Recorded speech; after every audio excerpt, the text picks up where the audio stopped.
Video کو like کر کے آگے شیئر ضرور ایک کریں۔ وقت ہماری فکر کیا تھی، ہمارا کلچر کیا تھا، ہمارا معاشرہ کیا تھا۔ سلطان صلاح الدین ایوبی، اللہ ان کی قبر پہ رحمت و نور کی برسات فرمائے۔ قیامت تک کے دنیا فخر کرے گی صلاح الدین پر، صلاح الدین ایوب کے بیٹے صلاح الدین پر، غوث الاعظم دستگیر کے مرید صلاح الدین پر، فاتح بیت المقدس صلاح الدین پر دنیا فخر کرے گی۔ اس جوان پر، یہ جوان بیت المقدس کا فاتح ہوا، لوگ اس کو جانتے ہیں بہت اچھی طرح سے۔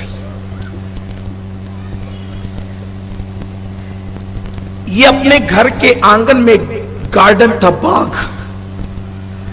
اپنے سب سے چھوٹے بیٹے کے ساتھ کھیل رہے تھے۔ صلاح الدین ایوبی کھیل رہے تھے۔ ہمارے کھیل کود کی ممانعت نہیں ہے، اسلام جتنی انجوائے کی اجازت دیتا ہے دنیا کا کوئی مذہب انجوائے کی اجازت اتنی نہیں دیتا۔ اصل میں اسلام کے ساتھ کیا حادثہ ہوا پتہ ہے؟ ایک اسلام بیزار لوگ جنہوں نے حد سے زیادہ آزادی چاہی اور وہ اسلام سے دور ہو گئے، اور ایک ہے سو کارڈ متقی لوگ، سمجھے آپ، اوور متقی، مصنوعی متقی، دکھاوے کے متقی۔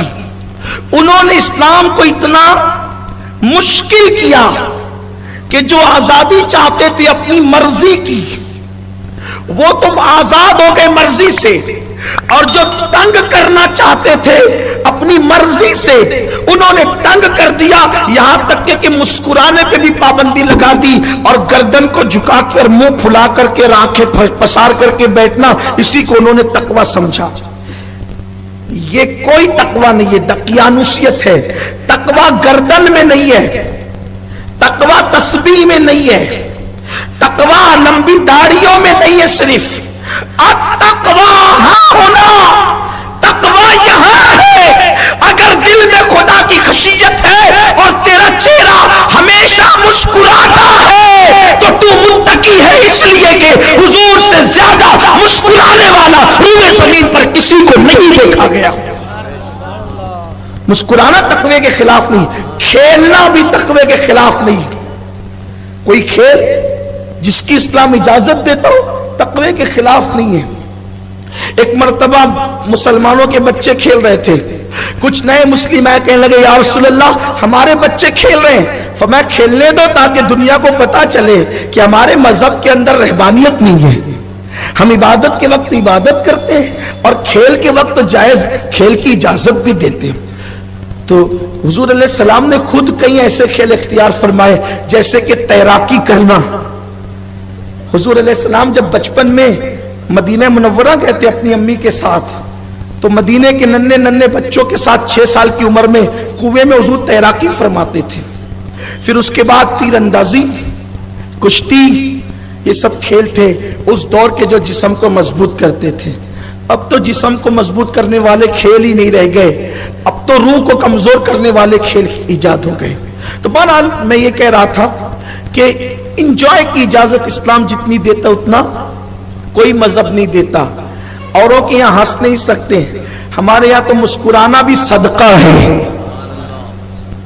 مجھے پتا ہے کہ سردی کا موسم ہے، لیکن یہ بات کہہ رہا ہوں کہ مسکرانا بھی، اب میں یہ آپ کو نہیں کہوں گا کہ آپ سبحان اللہ اس پہ سبحان اللہ، سبحان اس اللہ، لیے کہ سبحان اللہ کہنا بھی صدقہ ہے۔ سبحان اللہ۔ اب ذرا میں آپ کو دیکھ کے مسکرا دوں، آپ بھی مجھے دیکھ کے مسکرا دیں، تاکہ مجھے بھی صدقے کا اور آپ کو بھی صدقے کا ثواب مل جائے۔ سبحان اللہ۔ اس کا مطلب ہمیشہ مسکراتے رہیں۔ منہ بگاڑ کر رہنا مومن کی شان نہیں ہے، ہونٹوں پہ تبسم رکھنا یہ ایمان والوں کی شان ہے، اور میرے نبی کی شان ہے جس کی تسکین سے روتے ہوئے ہنس پڑے، اس تبسم کی عادت پہ لاکھوں سلام۔ سبحان اللہ، سبحان اللہ۔ بات دور نکل گئی، حضور کی جو محفل ہوتی تھی نا اس میں اتنی آزادی تھی کہ زمانے جاہلیت کے واقعات بھی بتائے جاتے تھے تو اس میں ہنسی مذاق بھی ہو جاتی تھی، زمانے جاہلیت کے شعرا کے اشعار بھی پڑھے جاتے تھے۔ یہ اسلام ہے، یعنی کہ ایک انجمن کے اندر ہر چیز تھی، وہاں آخرت کی فکر میں رونا بھی ہوتا تھا، اور وہاں کبھی کبھی ہنسنا بھی ہوتا تھا، مسکرانا بھی ہوتا تھا، یہ سب چیزیں ہوتی تھی۔ اسلام میں اتنی انجوائے کی اجازت ہے مسلمانوں، میرے بھائیوں، آپ کو حیرت ہوگی کہ صحابہ کرام آپس میں اتنا پیار کرتے تھے کہ جب وہ تربوز کھاتے تھے تو ان کی محفلوں کا تذکرہ یوں بھی آیا ہے، کسی محفل میں انہوں نے تربوز کھائے اور تربوز کے چھلکے مذاق میں ایک دوسرے کو پھینک کر کے مارے۔ یہ بھی ملتا ہے اسلام میں، اسلام میں یہ بھی ملتا ہے۔ حضور اپنی بیویوں کے ساتھ دوڑ لگاتے تھے، کبھی حضور کی بیویاں آگے نکل جاتی تھی، کبھی حضور آگے نکل جاتے تھے، اور جب حضور آگے نکلتے تھے تو مسکرا کے کہتے تھے کہ کل آپ نکل گئی تھی یا پہلے آپ نکل گئی تھی اور آج ہم آگے نکل گئے۔ یعنی یہ اسلام ہے، اسلام کی تعلیم کتنی عظیم ہے۔ تو ہم نے دین کو صحیح طور پہ پڑھا نہیں، سمجھا نہیں، سمجھنے کی کوشش نہیں کی، اور ہم نے جو ہے وہ معاذ اللہ اپنے طور پہ دین کو مشکل کرنے کی کوشش کی۔ تو میرے پیارے آقا صلی اللہ علیہ وآلہ وسلم کے دیوانوں، بات دور نکل گئی۔ تو میں یہ جو بات کہنے کے لیے چلا تھا کہ اسلام کے اندر جو ہے وہ مشکل نہیں ہے، اسلام آسانی کی بات کرتا ہے، اور اسلام جو ہے وہ آزادی دیتا ہے۔ اسلام تمہیں بتاتا ہے کہ کرنا کیا ہے، تم دوڑ سکتے ہو، تم بھاگ سکتے ہو، تم جو ہے وہ جائز کھیلوں کو کھیل سکتے ہو۔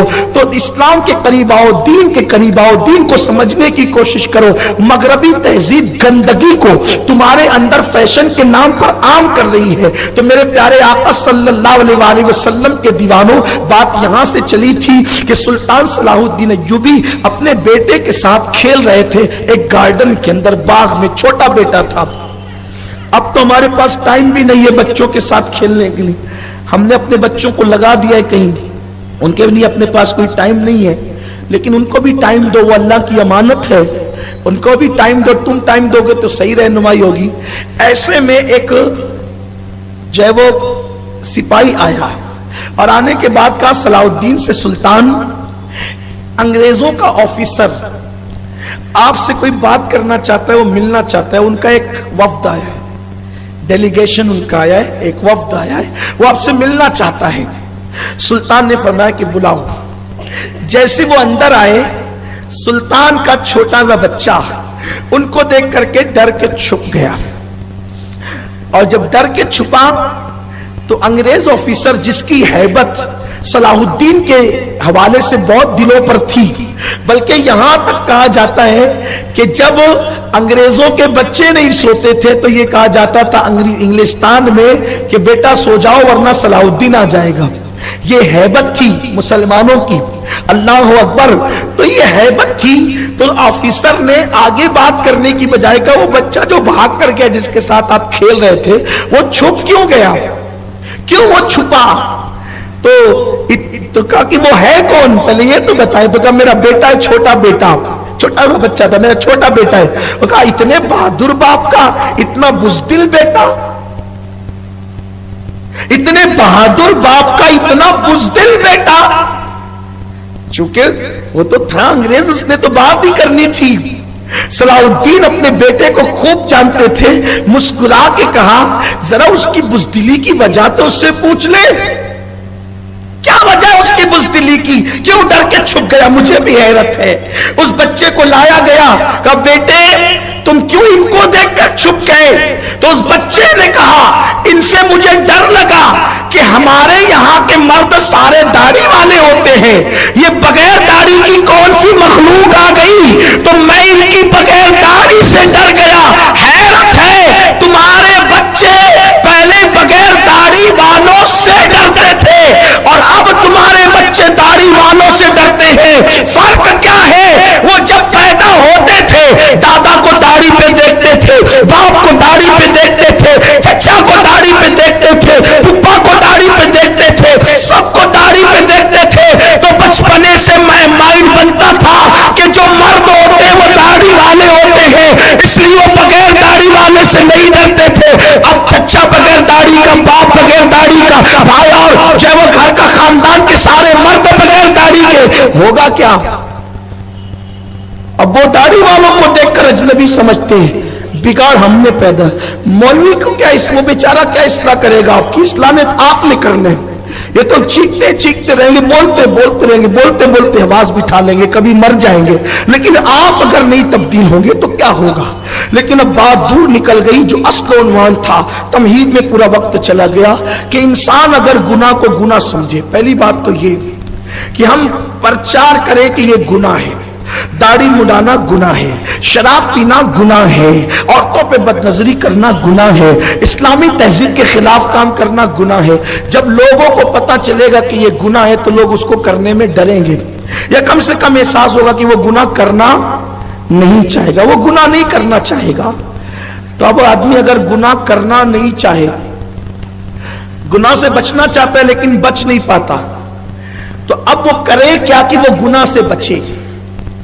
بس اصل عنوان آج کا یہی، اتنے سارے گناہ ہیں تو اس کے اتنے سارے علاج بھی تو ہوں گے بچنے کے لیے، سارے علاج تو ہم کر نہیں سکتے، ایک ہی علاج ہر گناہ کا، ہر گناہ کا، ہر گناہ کا، ہر گناہ کا، ہر گناہ کا ایک ہی علاج، کیا؟ قرآن کہتا ہے ان الصلاۃ تنہا عن الفحشاء والمنکر۔ سبحان اللہ، سبحان اللہ۔ یوں تو قرآن ہی میں کوئی شک نہیں، جس قرآن میں کوئی شک نہیں، اب وہ قرآن کہتا ہے بے شک۔ سبحان اللہ، سبحان اللہ۔ آغاز کہاں سے ہو رہا ہے؟ انا، بے شک، الصلاۃ، نماز، عن الفحشاء والمنکر، بے شک نماز ہر برائی سے اور بے حیائی سے روک لیتی ہے۔ مطلب کیا کہ نماز پڑھو، برائی سے بچو گے، نماز پڑھنا تمہارا کام ہے، برائی سے بچانا نماز کا کام ہے، نماز میں آنا تمہارا کام ہے، گناہ سے روکنا نماز کا کام ہے، برائی سے نماز کی پابندی کرنا تمہارا کام ہے، برائی سے روکنا نماز کا کام ہے، نماز کے لیے اللہ کے گھر تک آنا تمہارا کام ہے، گناہوں کے اڈوں سے روکنا نماز کا کام ہے۔ آپ کہیں گے نہیں نہیں، آج ہم اس بات کو جو آپ کہہ رہے ہیں مشاہدے میں کچھ الگ محسوس کرتے ہیں۔ آپ تو کہتے ہیں نماز پڑھو گناہ سے بچو، نماز پڑھو پاپ سے بچو، نماز پڑھو برائیوں سے بچو، گھر کے خدا کے گھر میں آؤ، گناہوں کے گھر سے بچو، لیکن ہم تو یہ دیکھتے ہیں جو 5 وقت کی نماز پڑھ رہا ہے وہ تجارت میں ڈنڈی بھی مار رہا ہے، جھوٹ بھی بول رہا ہے، غیبت بھی کر رہا ہے، ادھر مسجد سے نکلا ادھر کھڑے ہو کر گالی گلوچ بھی کر رہا ہے، ادھر مسجد سے نکلا ٹوپی اتاری اور عورتوں پہ بد نظری بھی کر رہا ہے۔ آپ تو سید صاحب کہہ رہے تھے کہ نماز برائیوں سے روک لیتی ہے، لیکن یہ اتنے سارے نمازی ہم دیکھتے ہیں مسجد کی طرف دوڑ کے جاتے ہیں، لیکن ان کو دیکھو تو الیکشن میں رشوت بھی لیتے ہیں، ہم نماز کے ان کے اندر جا کے دیکھتے ہیں وہ تو بیت المال کا مال بھی کھاتے ہیں۔ مقتدی ہی نہیں، اب تو اماموں کا بھی حال خطرناک ہو گیا ہے۔ اگر بات کریں تو کس کی کرے یہاں کہ وہاں تو بیت المال کا لوگ مال کھا جائے، عوام کا مال کھا جائے، خواص کا مال کھا جائے، کیا ہو رہا ہے؟ کیا یہ لوگ نمازی نہیں ہے؟ ارے یہ تو ایسے نمازی ہے کہ یہ صرف پڑھنے والے نہیں پڑھانے والے ہیں۔ مولانا صاحب آپ کیسی بات کرتے ہیں؟ میں کہتا ہوں میں قرآن کو جانتا ہوں، میں تمہارے کردار کو نہیں جانتا، لیکن اتنا ضرور جانتا ہوں حدیث نے ہمیں کہیں یتیم نہیں رکھا۔ میرے نبی نے فرمایا نماز 2 طرح کی ہوتی ہے، ایک نماز وہ ہوتی ہے جو گناہوں سے روک لیتی ہے، جو نماز گناہ سے روک لے وہ خدا کے قریب کر دیتی ہے، اور جو نماز گناہ سے نہیں روکے وہ خدا سے دور کر دیتی ہے۔ وہ نماز نہیں ہوتی، وہ اٹھک بیٹھک ہوتی ہے، وہ ورزش ہوتی ہے۔ ورزش کرنے والا کبھی گناہ سے نہیں بچ سکتا، ورزش کرنے والا اٹھک بیٹھک کرنے والے کا جسم مضبوط ہوتا ہے، اور جو نماز پڑھتا ہے اس کی روح مضبوط ہوتی ہے، اس کا دل منور ہوتا ہے، اس کا چہرہ منور ہوتا ہے۔ آپ کہتے ہیں ہاتھ تو یہ بھی اٹھاتے ہیں، ہاتھ وہ بھی اٹھاتا ہے، ہاتھ یہ بھی باندھتا ہے، ہاتھ وہ بھی باندھتا ہے، قرت وہ بھی کرتا ہے، قرت یہ بھی کرتا ہے، کمر اس کی بھی جھکتی ہے، کمر اس کی بھی جھکتی ہے،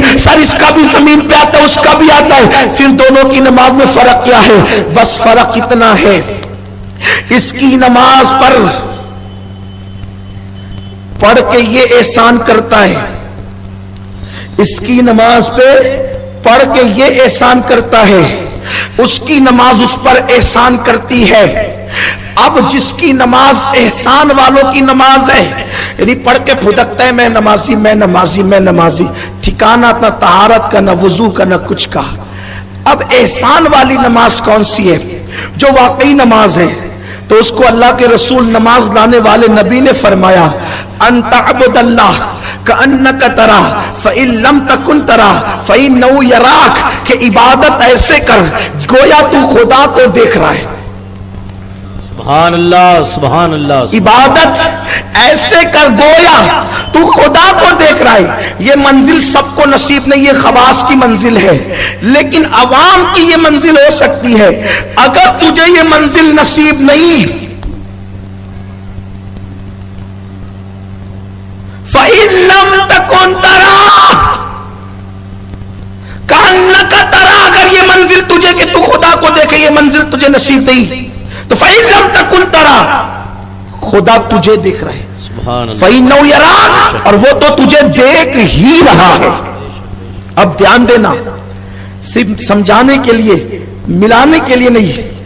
اگر سیٹھ دیکھ رہا ہو تو مزدور بولو صحیح صحیح کام کرتا ہے کہ نہیں کرتا.